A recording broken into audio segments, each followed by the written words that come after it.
How's it going today, guys? I'm Kevin. This is Entertaining Entropy, and today's episode is going over which cryptocurrency wallets I have and why. So I'm covering 3 different blockchains: Solana, Ethereum, and Cardano. And with this, going over the wallets that I have so I can show you what they look like, but also tell you what I like about them and what I don't like about them.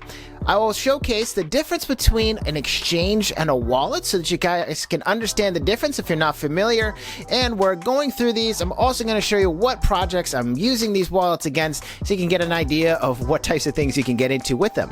A wallet is something where you can actually start to hold those digital assets that you're starting to accumulate with blockchains and projects. It's kind of like your bank account, not only your cryptocurrency tokens, but also your NFTs and the things that you start to acquire in the blockchain and metaverse space. If you like today's episode, make sure to check out some of my other episodes where I cover cryptocurrency basics 101, get into more advanced topics, talking about the differences of here's this, coin, here's this token, what the heck am I talking about? And I'm building into NFTs, projects, and things that I've gotten into. If you love today's episode, make sure to subscribe, hit the like button, and comments below and questions always welcome. So the first thing that I wanted to go through is the difference between wallets and exchanges. An exchange is where you could actually purchase a cryptocurrency, and exchanges will often span multiple blockchains. So I can buy Cardano, I can buy Solana, I can buy Bitcoin, I can buy Ethereum, I can buy anything. And there's often wallets that are tied to the exchanges so that you can hold those coins. Now the difference with a wallet is mainly going to be the support for NFTs, in my opinion, but also the support for different browsers versus the phone apps and things like that. Your wallet is generally where you will house your assets, and if you have something on an exchange, it's almost like it's still under their control, although often you have access to the crypto private keys and things so that you can actually move the assets around. Some examples of exchanges would be Coinbase, Robinhood, and FTX. Those are some of the ones that I use. And with those, again, you'd find I can purchase the coins and the tokens, and I can actually hold them in there, but they don't really have a lot of support for NFTs and allowing me to use those NFTs in projects. One thing to note as well is you'll often find many of the projects have wallets built into those projects as well. So for example, DeFi Land, you have an in-game wallet and a global wallet. So the in-game wallet is where I'm using things, global is where I can transfer it out, and the same thing with a project called Stepin. I have an in-game wallet where I can use my tokens, and the external wallet which I'm able to then use to send things. So the first wallet that I'll get into is MetaMask. And MetaMask was the first wallet that I got into, and to my knowledge is the #1 wallet out there because it's tied to Ethereum, which is the second biggest coin right behind Bitcoin. And with MetaMask, I use this for Zed Run to be able to hold my horse and any of the tokens and the Zed tokens or the money or the Ethereum or anything that I would get on that game in that blockchain. And with MetaMask, my favorite part about it is probably that little fox that when you're typing in your password, he's looking at you. I'm just kidding. He's awesome, but really my favorite part about it is probably how widely accepted it is and how popular it is. Because it seems like anytime I touch Polygon or Ethereum or anything close to it that it supports, I can see MetaMask is supported. So having that one wallet really gets me covered for all the NFT purchasing and all the token trading that I would see on those blockchains. It is available both on the PC and on the phone, so you'll see it in both places. My least favorite part about it is probably the fact that you have to actually type in something, the contract and stuff, to be able to import any of the coins or tokens that you would have on that blockchain. So it's not inherently able to import or show those different tokens, which is my least favorite part about it. The other wallets that I'll showcase in today's episode do actually show the tokens and the NFTs that you have. It gives you a little bit more of a good feeling about actually owning them. Here is what the actual app looks like on your phone, where I'm able to see not only my tokens, but also a browser that's built into that app. So with this, I'm able to actually go to something like Zed Run, do my thing on the go, use my tokens, play my games, and it's fully supported, so I'm able to do those things without any inhibitants. Metamask is a really great wallet if you're looking at anything on the Ethereum or Polygon blockchain. It's not the only one though, it's just the one that I happen to like the best. So the next wallet that I'll get into is the Phantom wallet. And this wallet is for the Solana blockchain. And I actually use this for DeFi Land, which if you don't know already is my favorite project, but I also use it for Heavenland, which I just got into, and some of the other projects that you'll find on the Solana blockchain.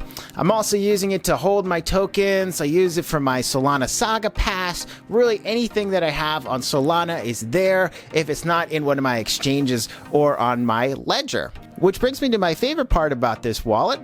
The Phantom wallet, it has support for a physical hardware device known as the ledger. I have a ledger to actually authenticate my transactions and stop somebody from impersonating me and causing something to be taken from me without my knowledge, or put into my account without my knowledge. I don't know, something malicious. So my favorite part about the wallet is that it supports that hardware device both on my PC and hopefully eventually on my physical phone as well. With this, my least favorite part about Phantom is probably the fact that it is so popular and subject to a lot of attacks. Since my time of using Phantom in only a few years, I've already seen a number of attacks that have hit Phantom that have made me a little bit nervous, which is probably why I'm excited that it supports that physical hardware device to be able to keep myself a little bit safer, because it feels like I really do need it in that tumultuous environment. With Phantom, what you'll notice is the app itself, as you can see here on the phone, allows me to view my NFTs, and it also has a browser which I can go and purchase NFTs, but it doesn't really have a whole lot of support for being able to play or do things like play DeFi Land or things like that, hoping that that's coming in the future and I can do some more of that with my Phantom browser on my wallet. So the last wallet that I'll get into is Eternl, and Eternl is a wallet that's for the Cardano blockchain. Eternl is a wallet that I'm using for cornucopias, a play-to-earn, AAA, metaverse-style game that hasn't come out yet, so I'm holding all my assets, my tokens, and doing things with Eternl so I can have those assets on that Cardano blockchain.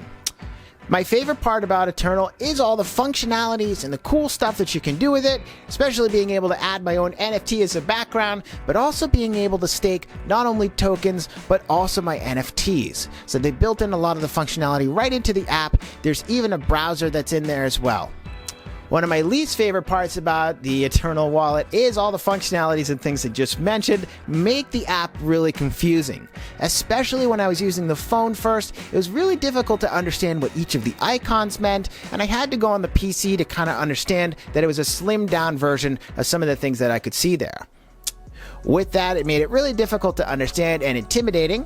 You'll also notice that the browser is limited to only a few sites. So they've picked and chose which sites you're able to go to. JPEG Store is one of the big ones I use, but the other ones I don't even hardly recognize.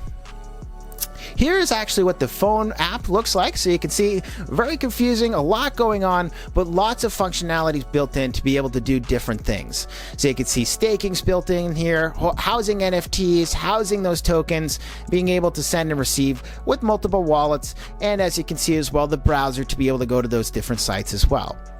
This is a front runner for me in the Cardano blockchain. Some of the other ones that I've seen, like Yori and some of the other ones that I'm forgetting, are really cumbersome, confusing, and even more intimidating than this one. So this ends up being one that is actually a lot more polished than some of the other ones I've seen on the Cardano blockchain.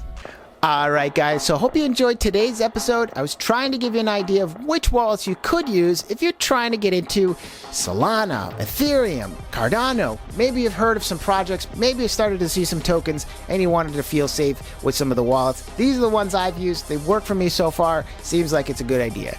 With this, if you didn't like the wallets I was using, or if you had questions, you were confused, you wanted to see something else, leave me some comments below. I'd love to hear back from you guys, but I'd also like to hear what content I could cover as well. So if there's something that confuses you with your crypto trading, NFTs, or the things you're doing, let me hear about it. Maybe I can break it down for you. I'd like to take the journey together, learn together, earn together. That's my motto. That's the idea here. So I'd love to hear back from you guys with some interaction, and I'll catch you guys on the next episode. Have a wonderful rest of your day.